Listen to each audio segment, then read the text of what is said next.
ABC One TV, c'est Jésus-Christ qui est le number one. Bande Kobalandi, émission tout le Belamboka Congo, na pesi bino mbote, bisika no sezwa mibino. Petika ite kimia nzambe tata e ingela o mabota mabino. Bande ko émission ya mokolo mwalelo tozali kolobela maponami. Kasi na kati ya maponami wana tokosimba mwa makambo mike ya bai parti politiko ya mboka la biso République démocratique du Congo.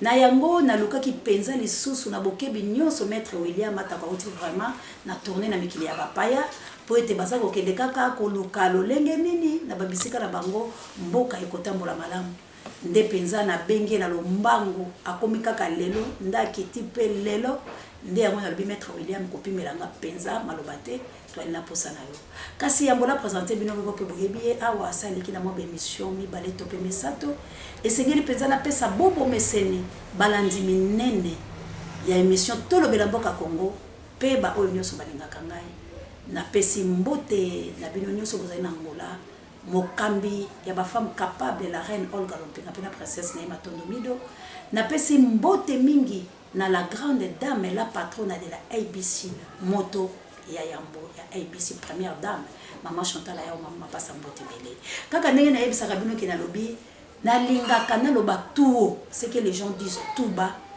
pe je dénonce l'insanité ya ngomoni baza ko beanga océan et balé monene oyeboya mbendo bandeko na lakisa bino penza moto azali moto ya poete tozwa tango makasi ya kolobela bino yango na yebisaka bino ke mission na ngezali ya bato ya mitu émission ezalaka soko vandi zoka mwa kaye komaka makamu susu po tango zosala commentaire toza ko benga ngai molobeli ya Congo océan esengeli penza obenga nga malamu na makambo oyo olandaki otalanda mbute landa bandeli tina suka ozwi quelque chose yo za la souci mboka nde obengi biso mbote maître William.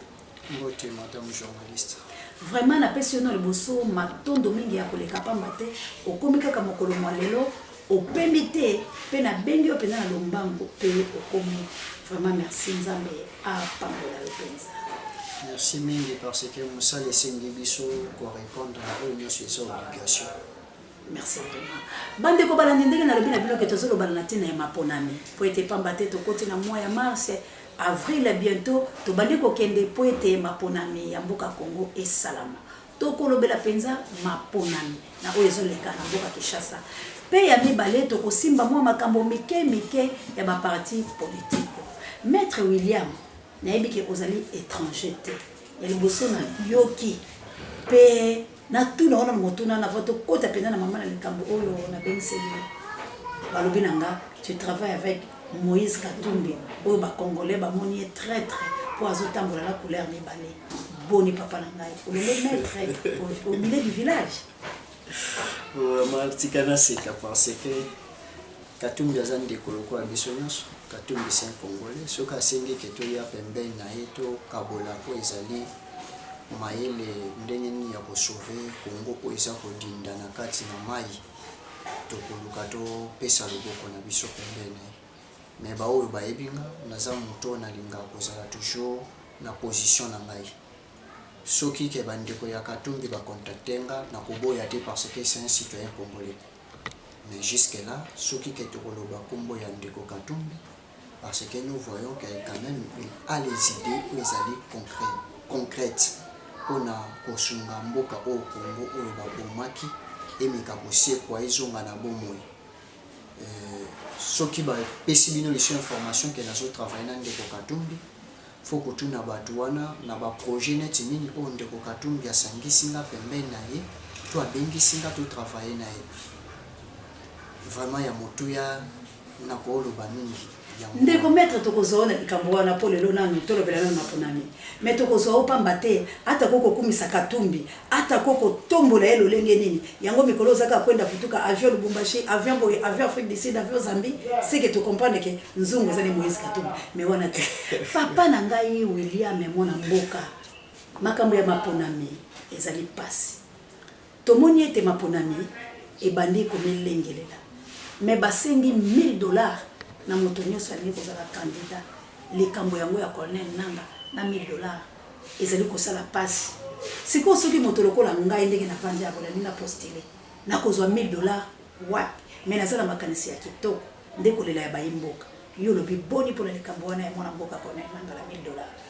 Vraiment madame na kozala sincère pona kokamwa ke yo molandi sango olandaki makambo oyo ndeko Minako alobaki te na parlement na rentrée na bango parlementaire ndeko Minako ayebi ke loi ba planifier par rapport ba bloquer ba congolais ba o baza na idée géniale ya ko changer mboka oyo bazalaki na idée moko ke na loi na bango que ba écarter ba jeune to ba écarter classe oyo baza na niveau ya kokoma na ba moyen wana te kasi lelo fo boyeba que loi wana oyo ndeko na biso président de la république ndeko Kabila awelaki pour promulguer lelo loi wana compte tenu autobengi instance judiciaire lokola la cour constitutionnelle oyo tomonaki tata na biso ya majorité na bande opposition basangana bakende ko saisir bazalaki na mesure te ya koboya loi wana batali ke non soki toboya yango tokobima ba naïf devant président de la république parce que yemi tapesa biso musala oyo. Qu'est-ce que nous pouvons faire? Tozwa loi oyo tozombisa yango na parlement bango ba traiter yango encore pour la deuxième fois. C'est par là que nous avons le peuple congolais, surtout la jeunesse d'aujourd'hui, pas de demain. Le Congo d'aujourd'hui, c'est la jeunesse de demain, c'est la jeunesse d'aujourd'hui. Que vous pouvez prendre votre responsabilité à main, la loi là sera encore touchée. Ce montant de $1000 ne passera pas. Wana na ebisibino ya solo d'abord. Ekolekate na lolenge boni parce que avec ça tout le monde a que non ezali déjà na contradiction entre la cour constitutionnelle et l'organe ce qu'on appelle l'organe parlementaire oyo ezali bandeko ba député ekolekate na niveau wana parce que ba yebisi bango ba revoir test na bango ko revoir test na bango elobi nini batala wesika mbebe ezalaki esika bango balekisaki mwa dose ya mauvaise idée esika balekisaki dose ya jalousie ya haine devant la population ba réduire yango pona kozonga na ba norme oyo esengeli toyebi biso nyonso na 2006 montant c'était à combien dans les 250 000 francs congolais na liste ya parti toke na 2011 c'était à 500 000 francs pour la liste du parti. Et maintenant, directement, on vient qu'à un individu, $1000. Comprenons un peu, Congo, tu vivre à Ndendenini, Bandeko, Olba Yebi, Wibaoba Libanda, Tobaoba Anakat, Tomeka pour réfléchir. Congo, tu vivre à deux classes sociales.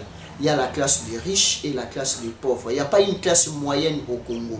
Et maintenant, yo oyebisi mwana oyo auti ko bima université sika to maman maraîchère ou bien tata oyo atanga na ekala ayebi lisusu valeur ya kokekoluka musala te parce que selon la loi soko dépasser déjà 35 ans ou 40 ans tu ne peux pas encore aller travailler dans l'administration publique. Muto abongo abundi abombi quelque chose na ye osenga ye $1000. $1000 avec le montant actuel, le taux du jour, c'est à peu près 1 650 000 francs congolais. Analysons ces montants-là et ça combien ceux qui ndeko na biso nanga compte tenu azalaka pe mutu ya pouvoir en place ceux qui a sangani na ba député à pouvoir en place babi que non to mekai constant mutema mabe mingi devant ba congolais to réduire en même à divisé par 3 ou divisé par 6 le montant que ça pourra donner et bon to meka kosenga même par un individu par rapport que yakosenga le montant par un individu nous pouvons être d'accord. Pourquoi? Parce que ce n'est pas tout le monde qui pourra procéder à faire la politique. Ce n'est pas tout le monde qui a cette vision, cette mobilité à faire, à gérer les institutions de l'État. parce que osa pour anticiper nyos nga na ngaki to ke molo molo pour te faire comprendre bato na yebi ke bino botangi ko ba pe mo baka moi mingi mais nga na ngaki na lo baboye oyebi ke na likambo moko utai ko ba pe ko lezanga na mato ebongo te to ali na problème ya courant na mboka na biso makambo so ko sala masiki to ko yeba yango parce que to za meso makasi kotambola ka butu to ko ba médecin de nuit pour to ke ko zo ba information sans cela espérons que tu reçois l'information. Mais problème na biso tozali kotuna boye. Ya solo manuel malamu ete l'état moyini azali kopimela ba jeune ya lelo. Mais na kotala kape ata ko l'état azali moyini. Mais ce que tu lobi to ça la statistique ya moi bateau ba koyi kozaela biso ba député. Po to koyi kopesa députation na n'importe qui te. Tala likambo eboteli biso lelo. Ba yike ya bato oyo bazali kuna na kati ya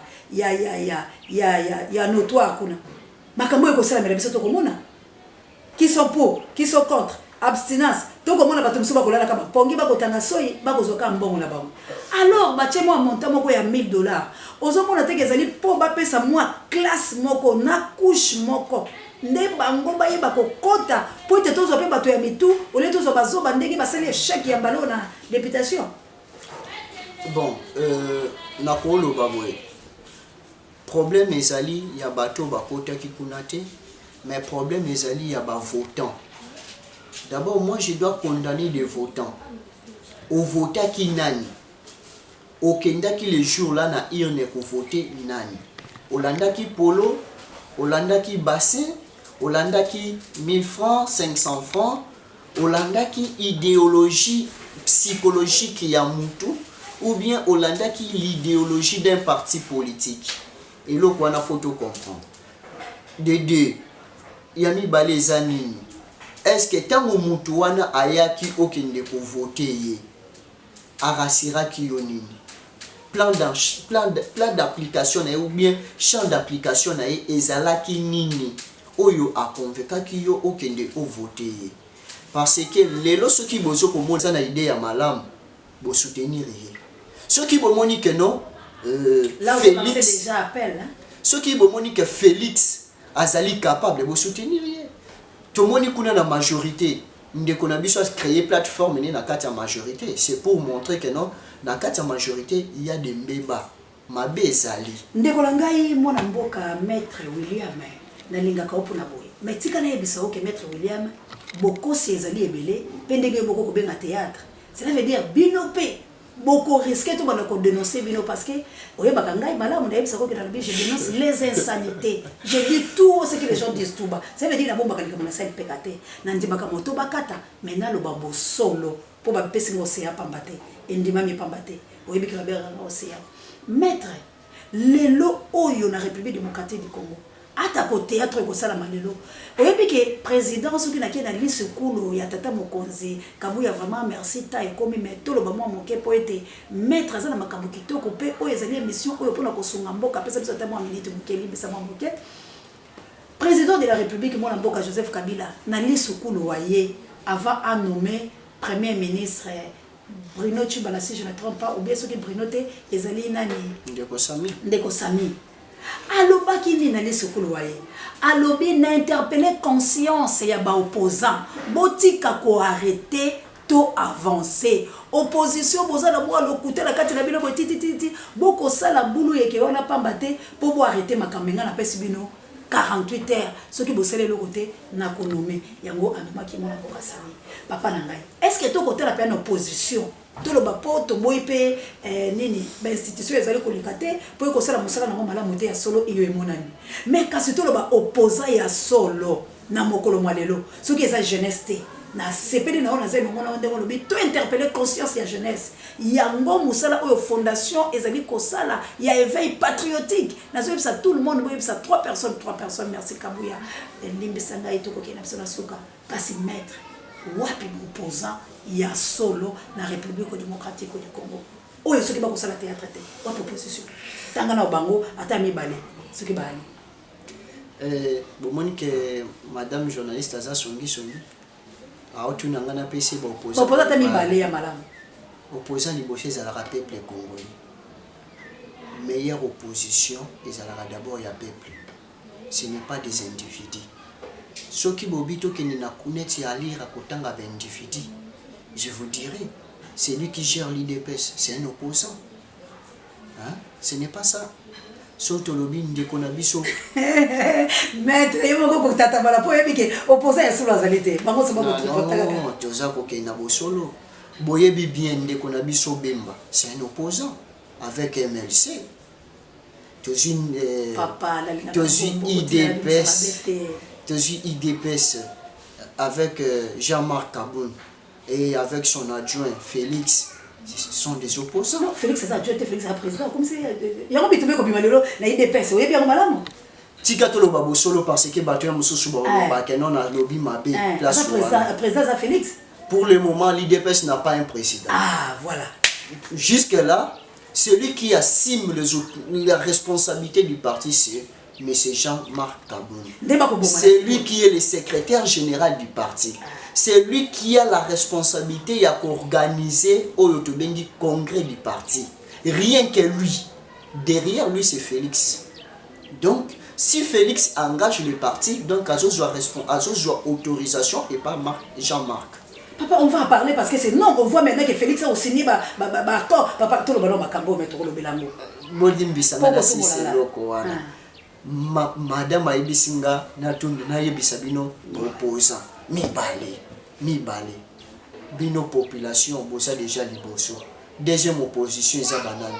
Les groupes qualifiés les idiots, des aventuriers, des voleurs et des fous en costume. Pourquoi? Parce que Ayeba quitté et l'okoni nyazo kende kosala na autobengi institution de l'État. Na autobengi la chose publique, la gestion de la chose publique. Ayeba ki yangote. Kasi tango yo pesiye l'autorisation mandat a kende ko représenter yo. Yondo zali fautif. Yete mutotinda za fautif. Bino batu botinde boza fautif. Pour vous dire que à la prochaine échéance ou la prochaine élection, faut faire partir tous ces aventuriers au Botinde la Kibiso en 2011. Chercher à récupérer ceux-là au Bazana Mitou, au Bazali na vision à donner pour le Congo nouveau. Parce que ce Congo dort encore. Nous voulons faire susciter ces pays qui dorment. Vous le savez aujourd'hui. Avec ce qui se passe au niveau de l'Ouganda aujourd'hui, accord Bazako signé de libre-échange, qu'on n'en disconvient pas. Ce qui est Simbi, est-ce qu'ils ont la bénéfique vraiment pour des citoyens congolais en particulier? Parce que c'est toute l'Afrique. Vous avez vu, Nigeria s'est retiré. Pourquoi pas les loto lukandeni tokoki kokanisa, batunini biso tokoluka totinda na place o esengeli. Tobe ta calcul parce que baebisi biso statistique pe sungaka biso côté la BRR nini oyo tokoki ko planifier pour na kosala schéma montante. Le Congo aujourd'hui est moins de 17% il y a développement, moins de 17% il y a développement. Soki bolobi bozongi salisusu kaka bato bino botindaki. Congo on a besoin de avancer ou bientôt reculer encore davantage. Point d'interrogation. Deuxième question, j'aimerais poser na biso bato to tindaki bato wana ba représenter biso. Et l'okonini ya malunga pendant 5 ans basali ou 7 ans encore, je peux dire, parce que leur mandat était fini en 2016, je m'excuse. Voilà, nous sommes en 2018. 7 ans encore. Nini oyo bazali ko prouver biso que ba memeli pays pendant leur législation, pendant leur gouvernance oyo bango bazui. Nini oba memeli Congo de nouveau que Congo akoki kozala fier de ces députés au baza kobima. O que le lot okoki ko penser que nos photos zongi sa mututel. Point d'interrogation. Donc bino ba journaliste bon me kapé ko kota na l'idée ya population, bo sunga population. Bo tia ba émission moko publique, o ke koki ko sunga population, bo créer loko émission que non to lobela législation, rôle à député. So bo tie biloko bongo population koki ko comprendre. Mama oyo akenda ko kata elanga na ena tongo, azonga kanda ku pokwa. Ba yeli 500 francs et pas ya mutu moko soi-disant député.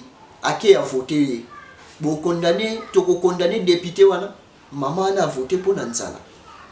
Mais maître William makambo yango ndenga na lingi sona la parce que ça ko anticiper nga mais na ça ko tika tant le ba parce que bato fo ba yoka nini o memeli bato na kokina yiba ka ma ba te pour ko ça pe mala monter pe respecter na balandi na biso kasi loko na lo ba boy o uti ko lo bango sikoyo yango mona yibio maloma bino moko bato mayele boni le ventre affamé na point d'oreille. Cela veut dire que tango moto akomi na nzala mais chopo ekolela ekosenga bilia tango moto wana akute na moto boka kabeli lipa oyebi ke tango ka moto na pesi moninga lipa akoki pe ko bomela nzela lipa wana pour a profiter na nzala na ye sikoyo bato oyo bazali na mbongo bato bayike na mboka Kongo bazali na mbongo ezali kaka bato basimi mandoki ezali kaka bato bazali na lokuta ezali kaka bato bazali nzinga na politique na bango ya oh tais-toi je me mette ndenge bango moko balobi bo sikoyo yebisanga peuple congolais ata koto bandi ko sensibiliser bango bana mokolo ya lelo tango bazali kolia malamu te tango bazali ko simba mbongo te okoyebisanga journaliste atala bali koloba lelo tina palusi na palusi mona konanga bango bakokima 500 francs okoyebisanga Pierre Kanumba akozanga koya koluka ba wapesa ba 500 francs okoyebisanga Vite Camera akozanga koluka ba wapesa ba 500 francs ba voter okoyebisanga Lenga Koy akozanga kopesa ba 500 francs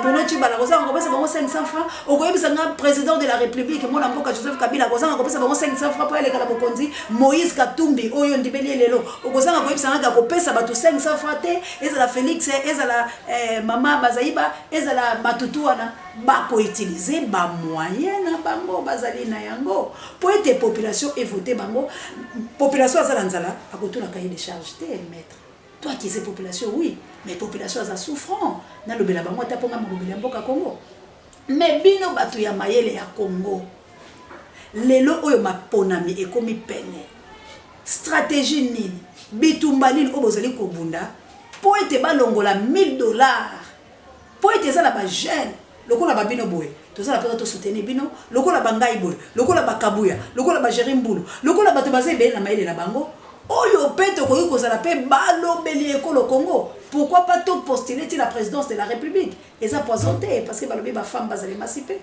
toza pe émancipé musolo to kosala déjà to koloba mais lelo oyo papa eloko nini oyo bino batu na mayele bokangisi po ete to tele melongo ya koboya loi wana ya $1000 na participant nyos ya motu ezali que avant na pesa réponse na meka ko sunga bandeko ke bolanda mama journaliste eta za ko akizinga na tort ce qui to bito me mango na selo mibeko aza mutu moko ke faut approuver be élément mais to lingi to kota kuna te tango zo ba ke non akangami na ndeko Katumbi ndeko Katumbi te mutaboko la kanga du jour au jour ndeko Katumbi mais lelo ça na ye pourquoi nous zo boya ko vouer pop si ça aujourd'hui tu travailles avec Moïse Katumbi mais na ko prouver yango na ko prouver ndeko Katumbi te mutafutela nga ba billet na déplacer de gauche à droite bon par rapport il y a loi na koloba boye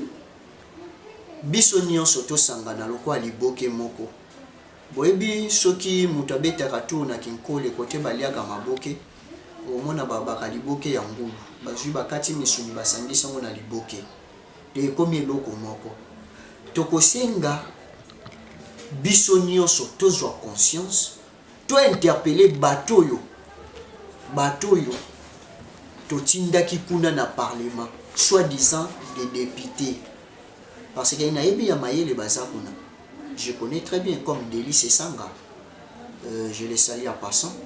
C'est un juriste que je le respecte. Je connais encore l'autre que je ne voulais pas citer son nom parce que d'ailleurs je na cité te ba lobaka ka weli kotanga Délice Sanga na yebi lokola papa na biso ya pepe na yebi lokola tata na biso ya pepe adi atelemela ki loi wana walobaki ke je vote non ata bongo tokende biso nyonso na cour constitutionnelle. Félicitations papa. Boyebiye kasi ezali nini tokende na sima mikongo na bango toyebisa bango ndenge baozongisela bino loi wana bo faciliter peuple congolais beau faciliter classe congolaise, beau faciliter la jeunesse congolaise, lelo avec ce montant-là. Parce que nous ne sommes pas en mesure de disposer de 1000 $ à chacun ou à chacune.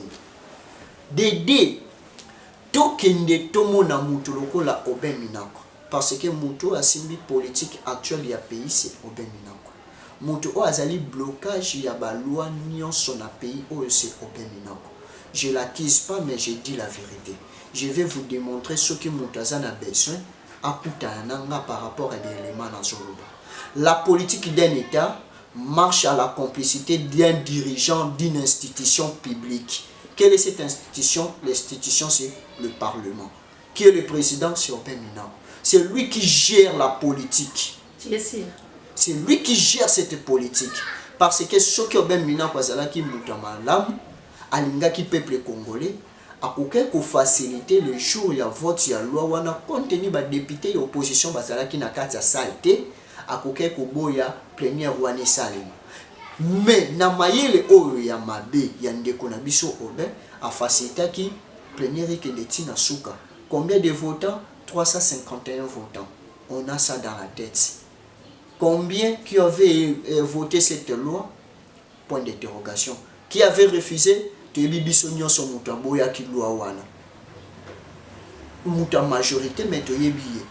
Ce qui tokoki kotanga kombo na e mais nazala ba réserve mingi pa na kotanga kombo na une émission. Bino nyonso boyebi.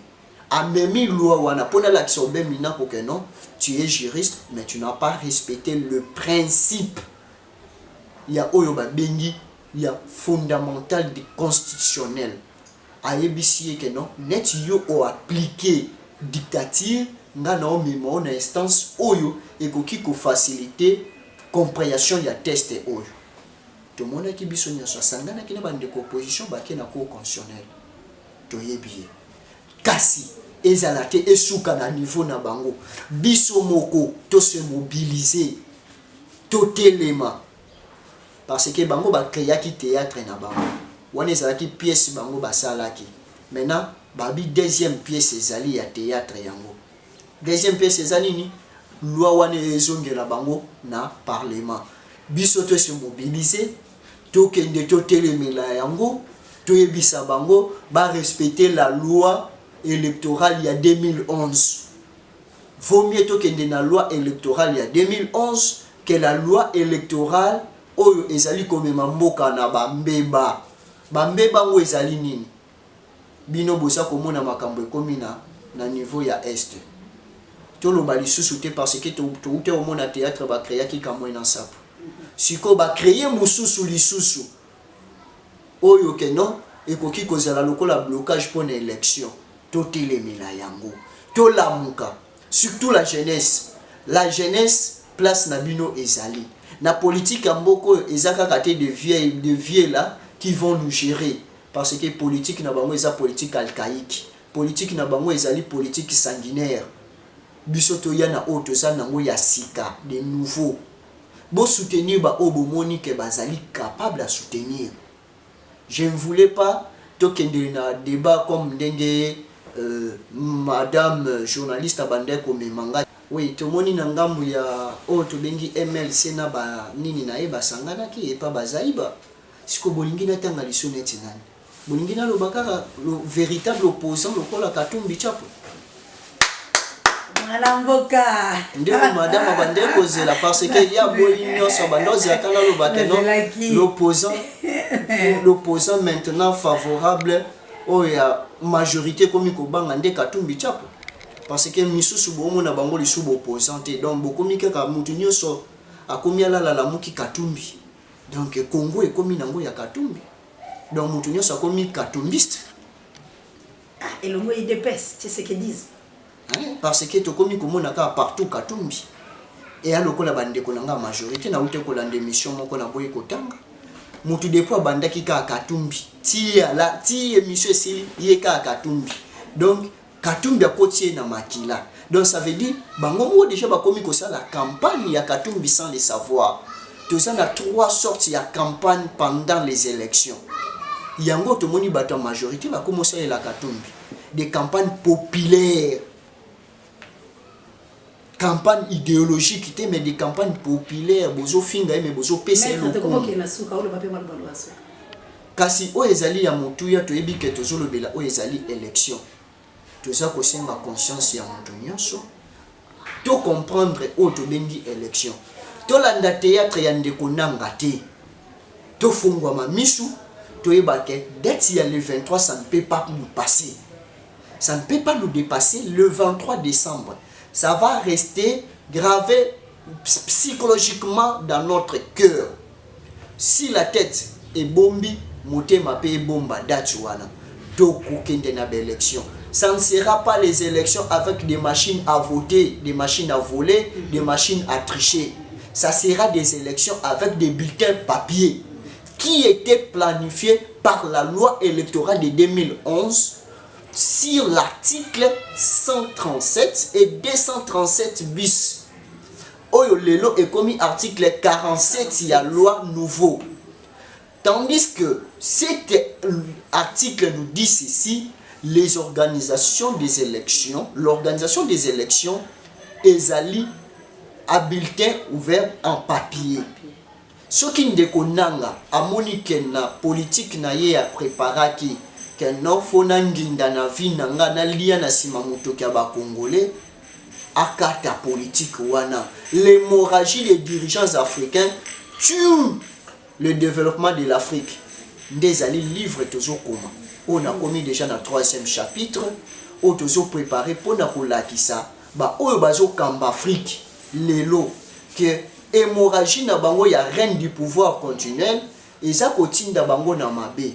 Ndeko Sassou a tripotaki constitution.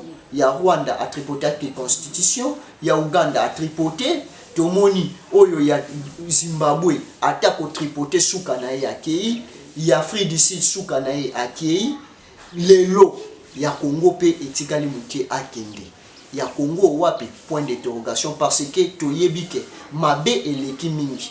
Tant que yo za ko bebisa oyebite oto bengi démocratie électorale tina ya élection ezalaka lisuté. Mais pona o respecter eloko oyo memaki de nouveau na pays respecter au babengi la démocratie électorale. Maître William Nalomba Momingi soki élection salamité la décembre oyo le 23 beaucoup proposer la peuple congolais. Na mukuse mutuna no ezali vraiment important pona ko yebisa peuple congolais lelo soki élection et salamité na mboka oyo bo se prendre en charge, bo revendiquer ba droit na bino. L'élection c'est un droit civique. L'élection c'est un droit civique. Tout peuple a le droit de voter. Ceux qui vont voter, ça veut dire violer le droit na bino. Je vais évoquer l'article 64 de la Constitution. Bino bo comprendre yango. Ceux qui vont voter, c'est que ezana batu oyo ba boyi tokende na ba droit civique na biso. Yango na sendi na bino bola la lisusu te. Bolongola d'abord que oyo aza opposant te oyo azokosa biso aza na sima ya ndeko boye non tolongola yango totala o babengi cap vers les élections le 23 décembre 2018. Cette année c'est l'année électorale. Pourquoi Ndeko Kabila a affirmé biso abi doit organiser les élections. Compte tenu qu'il doit organiser les élections, ces élections, ça sera libre, transparent, apaisé. Donc, il a le droit de nous sécuriser pendant la période post-électorale. Cette période, notre bien-aimé, notre frère, notre président Kabila a le droit de nous sécuriser. Pourquoi? Parce que les élections, et memaka, vont mi balé na pays. Oyo ba yebi yango, dans des pays démocratiques développés, élection et memaka oba bengaka développement démocratique, le développement économique. Na ba pays au local Afrique parce que l'Afrique élection aussi le saka nyo sur mokona malelo pour kozala kaka. Bolimi sinasi samo oyo dans les pays africains élection ezalaka lokola koyina ya oyo azalaki bo remplacer mususu azoyer abwake na boloko. Non. Tous on a besoin d'alternance politique mais l'élection ezala démocratique. Merci Bandeko Balandi, vraiment boyoki maître lolenge oyo alobaka et puis ça kangai esengo kasi ata kotoko no baboye vous comprendre que tango biso no tozaleza la ngai soki kaka babengi nga natali malamu na mona mokanda na kotiaka ka ngolo to mongai pona kosigner po ete mboka etambola malamu. Merci mingi maître William Penza to kotika ka oti angalo bakake to kozalaka na yo metango poko lia okanisaka ngai pe oseya po ete to mona no pasi moi ebele atako yo zuli boso bande ko balandi na lobi Penza. Merci na bino bato kozalaki pona kolanda biso to bande ko lobela tina ya maponami bolandi maître na bokebi nyonso abimisi ba article amanioli yango mais to ko continuer pour ete yango siko ekomi mamba na likambo na République démocratique du Congo mwana mboka Joseph Kabila lobi ata ko bosali ba marche e bandi akolongwaka te soki apesi moninga na yete basa la remise et reprise ndenge balobaka na lopoto yango biso ebala mboka to lobi to sala ka mwa nyongo mais to koma na élection botala ndenge bali ko benda biso na ba $1000 yango to lobelaki soki eza malamu bo s'abonner bo benga biso bino pe bato bozali koluka ngai bokota na ABC1 TV nde esika wapi bokozwa ngai océan na bungi bino te mikolo yo nazali penza na téléphone te po bozwanga na ba réseaux sociaux na pesi mbote mingi vraiment na bandeko nyonso bozwaki tango pona kolanda biso ba oyo pe bokokuta biso la katikati ezalaki bongo émission tolobela mboka Congo tozalaki kolobela tina ya maponami kasi tosimbaki mo ba parti politique po ete bango nde bato bakumbaka biso na maponami soki bosepelaki na émission ya mokolo molelo bopesa bongo merci na Kabuya l'homme puissant ou azalaki bongo na sima ya caméra pe azali caméraman le plus sérieux de tous les caméramans bopesa mbote mingi pe matondi na coordination ya Jerry Mbulu ou yazama boko pembe elongo na Diomi Ndongala bopesa merci mingi na mama pasa mama Chantal ya opote yenda pesinga imosala Sandra Nila mbote na wato mama Mboyo na tondi bino nyonso botondi na pese sango mokonzi mbote na mama Lisa ya poete bango bazali ba pareil ya émission na ngai pe directeur na ngai ya bureau ya technique pe recherche asile kokoma awa Jay uta Lubumbashi na pesi mbote na ba congolais nyonso kasi lilo banaza ko yebisa ba congolais mais c'est ka nyonso ezo mebino bo sensibiliser 3 personnes pour na éveil ya conscience patriotique fondation wana ekoyebisa bino mokoloni bokotike na ba $1 pour elingi esomba esika elingi etombo bana misala ngo jeunesse na ebite maître ezalaka bongo ya balobi batika kabiso la bonsomi te segeli biso bokonde to mibimisa la bonsomi pour le peuple ba liberaka été tant ekoki biso moko to mibima tika nzambe apambola mboka Congo apambola Congo nous là on s'informe on se cultive rien que pour vous informer sachez-le on est mieux qu'en face à la prochaine bye.